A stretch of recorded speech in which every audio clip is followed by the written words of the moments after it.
The fluorescent lights buzzed overhead like angry wasps as Charlotte Collins gripped the yellow mop handle, her knuckles white against the worn plastic. Bleach fumes stung her nostrils while she worked methodically across the Lincoln High hallway tiles, each stroke deliberate, practiced. At 58, she moved with the quiet efficiency of someone who had learned to be invisible, until the principal's voice crackled through the intercom like breaking glass. "Mrs. Collins, report to the office immediately."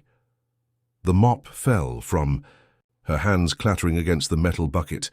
Around her, teenage voices erupted in whispers and snickers, their cruel curiosity sharp as razor blades. Charlotte's chest tightened as she abandoned her cart, walking past lockers covered in college acceptance stickers and homecoming photos. Dreams that felt as foreign to her as speaking Mandarin.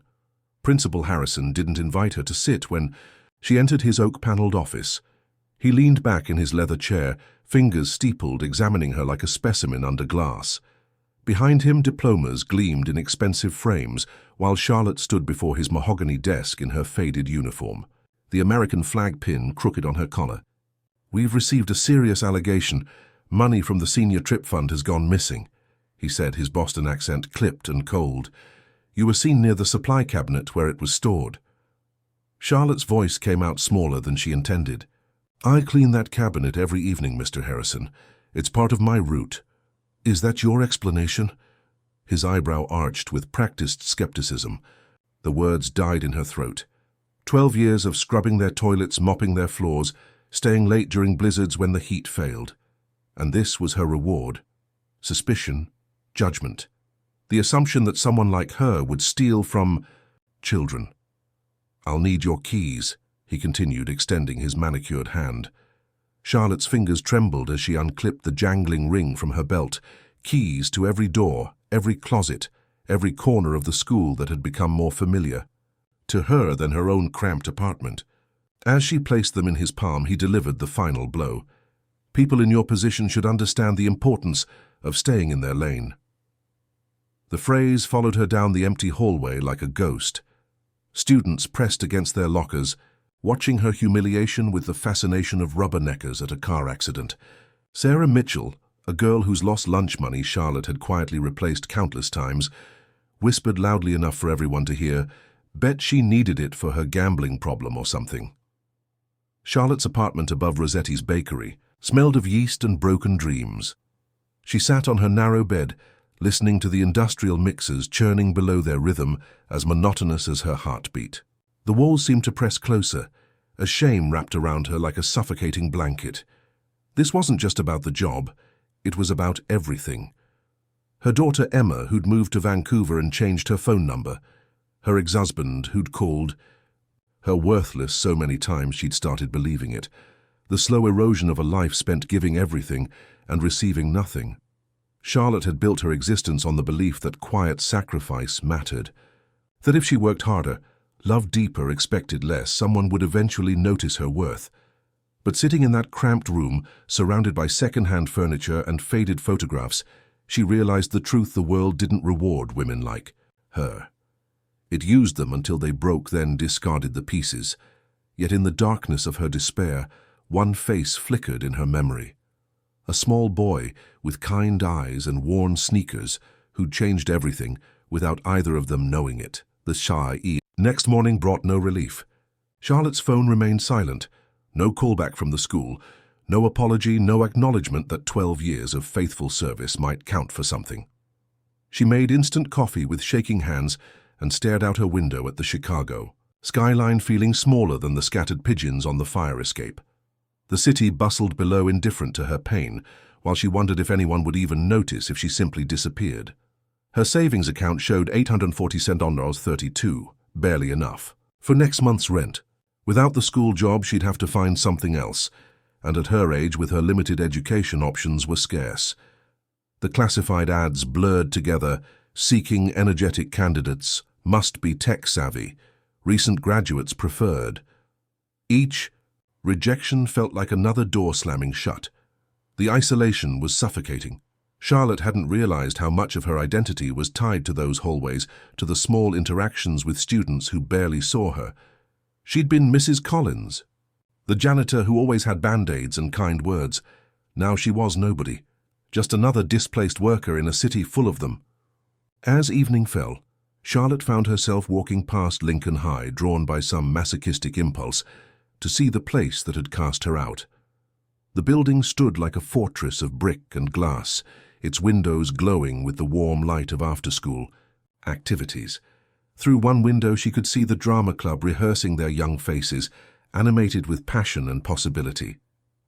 She'd cleaned that auditorium countless times, sweeping up their dreams and ambitions along with the candy wrappers and forgotten scripts.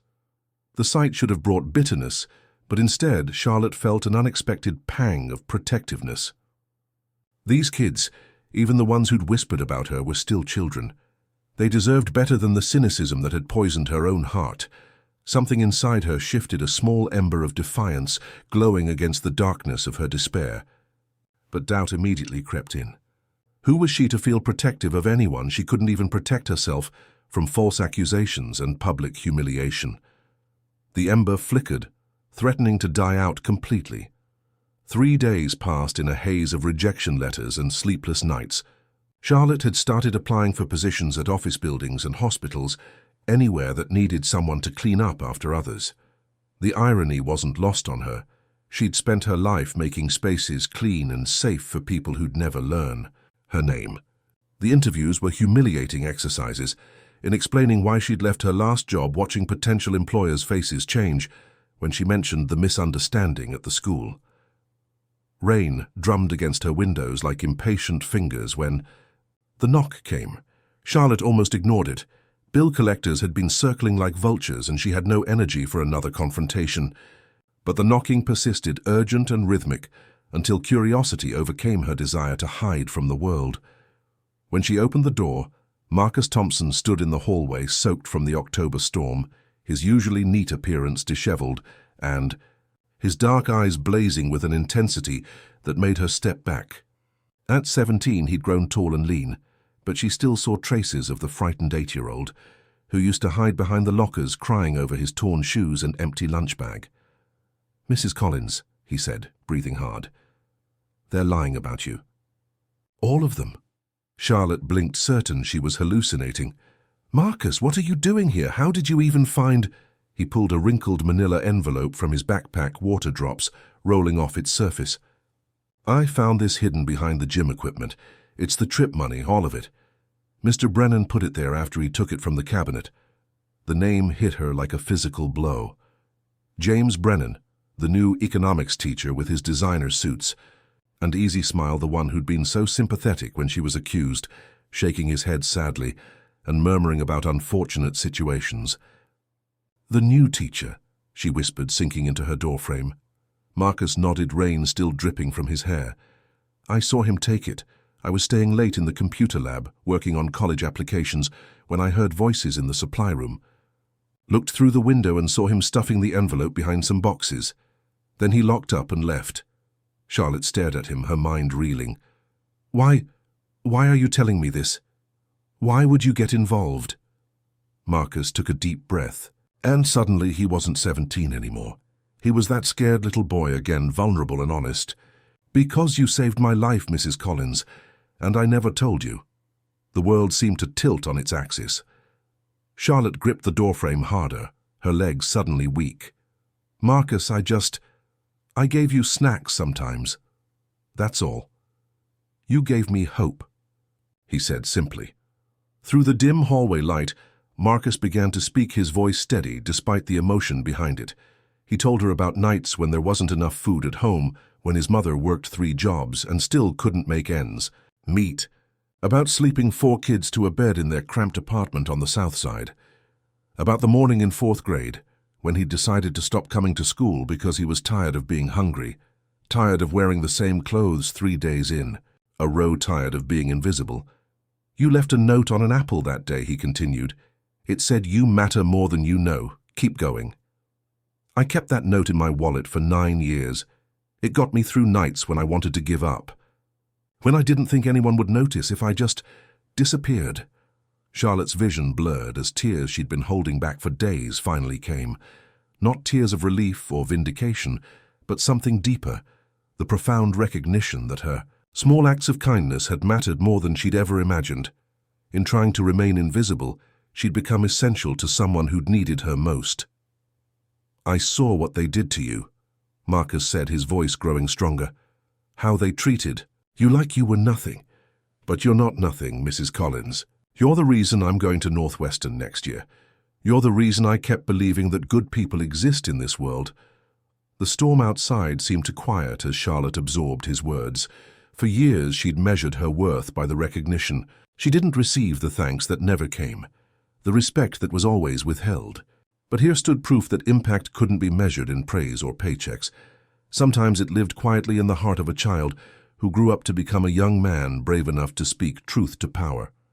Have you ever experienced or known someone who has experienced being judged unfairly? Share your thoughts in the comments below. The next morning, Charlotte walked through Lincoln High's front doors with Marcus beside her, their footsteps echoing in the familiar halls. Students stared and whispered, teachers averted their eyes, but Charlotte held her head high. She'd spent too many years shrinking herself to fit other people's expectations. No more. Principal Harrison's face went ashen when Marcus placed the envelope on his polished desk.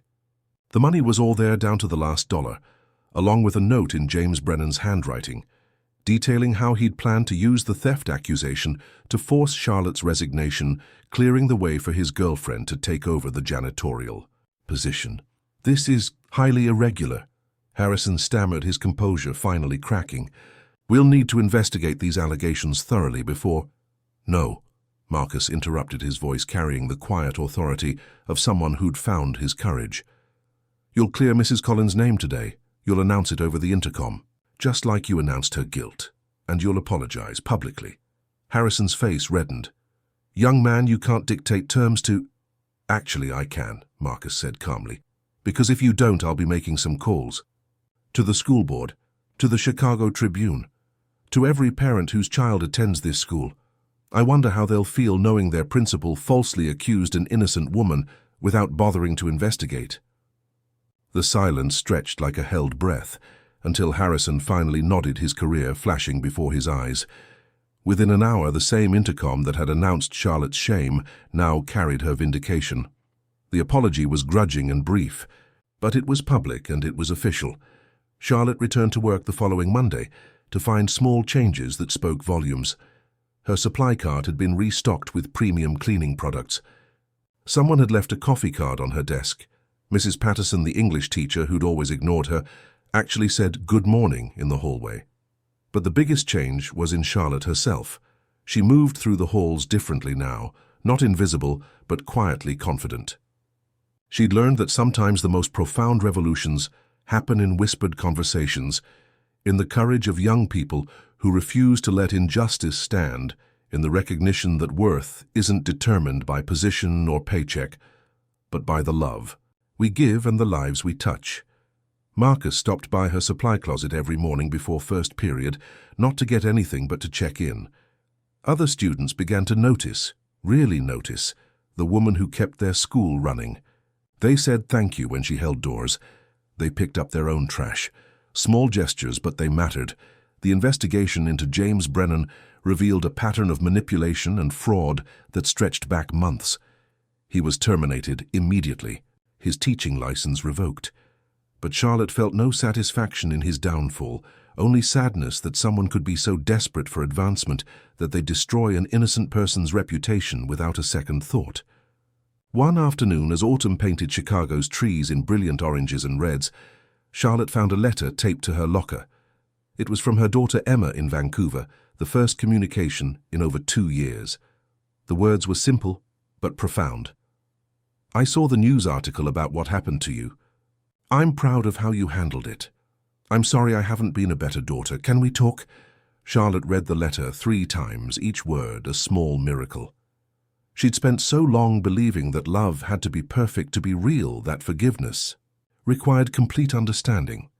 But maybe healing could start with just showing up, with being willing to try again, despite the hurt that came before. As she folded the letter carefully and tucked it into her uniform pocket, Charlotte realized that some of life's most important victories weren't the dramatic obvious ones. They were quiet triumphs, measured in renewed relationships in young people, finding their voices in the gradual recognition that dignity didn't depend on other people's opinions. But Charlotte's story was far from over, and the most surprising chapter was yet to be written. Who would have thought that her journey from humiliation to vindication was just the beginning? The following spring, Marcus delivered his valedictorian speech to a packed auditorium. Charlotte sat in the back, having been personally invited by the young man who'd become like a son to her. When he spoke about the quiet heroes who shape our lives without seeking recognition, his eyes found hers across the crowded room.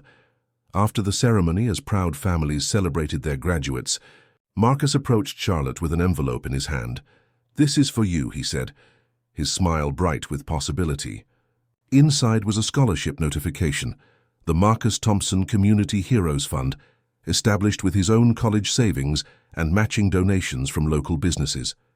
It would provide financial assistance to custodial workers, cafeteria staff, and other support personnel who wanted to pursue higher education or career advancement. "You can't be serious," Charlotte whispered, staring at the official letterhead. "You taught me that heroes don't always wear capes," Marcus replied. "Sometimes they wear uniforms and carry mop buckets. This is for every person like you who makes the world better by simply showing up and caring." Charlotte accepted the scholarship with tears in her eyes, using it to pursue her GED and eventually a certificate in early childhood education. At 60, she began a new career as a teaching assistant, working with kindergartners, who reminded her daily that small acts of kindness could change everything. The Lincoln High scandal became a catalyst for policy changes throughout the Chicago school district. Background checks were strengthened, investigation procedures were overhauled, and a support system was established for staff members facing false accusations. Charlotte's case became a teaching example in management classes about the importance of fair treatment and due process. But perhaps the most significant change was in the school's culture itself. Students organized an annual Support Staff Appreciation Week. Teachers made an effort to learn custodians' names, and administrators implemented regular check-ins with all employees, not just those in traditional teaching roles. The invisible became visible, the forgotten became valued. Years later, when Charlotte walked across the stage to receive her teaching certificate, the auditorium erupted in applause. Marcus was there now, a successful financial advisor with his own family. Emma had flown in from Vancouver, their relationship healed through patient conversations and mutual forgiveness. Even some of her former students attended, young adults now, who remembered the janitor, who'd always believed in their potential. As Charlotte accepted her diploma, she thought about the journey that had brought her to this moment. The false accusation that had nearly destroyed her had ultimately become the catalyst for the most meaningful chapter of her life. Pain had transformed into purpose, isolation had become connection, and shame had evolved into unshakable dignity. Standing at the podium for her brief acceptance speech, Charlotte looked out at the faces before her, students, colleagues, friends who'd become family. "They say that life begins when you stop making excuses and start making changes," she said, her voice strong and clear. "But I've learned that sometimes life begins when someone else sees your worth before you do. When a young person shows you that kindness isn't weakness, that standing up for what's right isn't optional, and that the smallest among us can create the biggest changes." She paused, finding Marcus in the crowd. "We are not invisible. We are not insignificant. We are the ones who keep the world running, who care for others before ourselves, who believe in possibility even when the evidence suggests otherwise. And sometimes, if we're very lucky, someone notices, someone speaks up, someone reminds the world that dignity isn't determined by job titles or bank accounts, but by the love we give and the courage we show." As applause filled the auditorium, Charlotte felt a profound sense of completion, not because her story was ending, but because it was truly beginning. At 62, she was finally exactly who she was meant to be. A teacher, a mentor, a woman who understood that the most important lessons aren't found in textbooks, but in the quiet moments when one person chooses to see another's worth. The janitor, who'd once swept floors in silence, now swept away barriers for others, proving that sometimes The most powerful revolutions begin with a mop bucket and a heart brave enough to keep caring, even when caring hurts. And in classrooms across Chicago, children learned not just their ABCs, but that every person matters, every voice deserves to be heard, and every ending can become a new beginning if you have the courage to turn the page. Charlotte Collins had spent years believing she was invisible, but in truth she'd been a beacon all along, lighting the way for others to find their own courage, their own worth, their own voice. And that light would continue to shine through every student she taught, every life she touched, and every person who learned from her example that dignity cannot be taken away. It can only be given up. The woman who once swept hallways in shame now swept through life with purpose, proving that sometimes the most beautiful transformations begin in the darkest moments, when we think we have nothing left to lose and discover we have everything to gain. Congratulations, type 9 in the comments, so that I know you stayed until the end with me. Thank you for watching, and until tomorrow's story on this same channel.